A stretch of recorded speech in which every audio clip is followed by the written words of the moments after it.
చేసుకున్నాడు. పరలోకంలో వస్తా వస్తా ఒక మాట, ఒక అగ్రిమెంట్ రాశాడంట. ఏమని రాశాడు తెలుసా యేసయ్య? యెషయా గ్రంథము 53వ అధ్యాయం. యెషయా గ్రంథం పరలోకంలోంచి దిగి వస్తున్నప్పుడు తండ్రి అయిన దేవుడికి ఒక అగ్రిమెంట్ రాసి ఇచ్చాడు. యెషయా గ్రంథము 53వ అధ్యాయం ఒకసారి మనం చూద్దాం.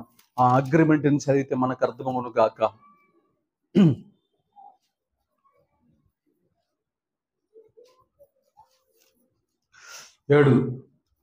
53:7 అతడు దౌర్జన్యమునందెను, బాధింపబడినను అతడు నోరు తెరవలేదు.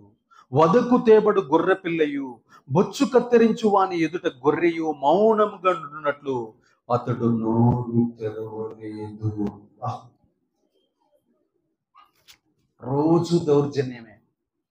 ఏమైతుంది? యేసు ప్రభు వారికి ఒక సైన్ చేశాడు. ప్రభువా, నన్ను చంపిన, నా రక్తము తాగిన, నా బట్టలు ఊడదీసిన, నన్ను పీకేసిన, నన్ను వెన్నుపోటు పొడిచిన, నా గుండె తీసి లాగి దాన్ని ముక్కలుగా కోసి కైమా చేసిన, నేను నోరు తెరిచి మాట్లాడను, నేను మౌనంగా ఉంటానయ్యా అని ఒక అగ్రిమెంట్ రాసి కింద సంతకం రాసి చెక్కి భూలోకానికి వచ్చాడు.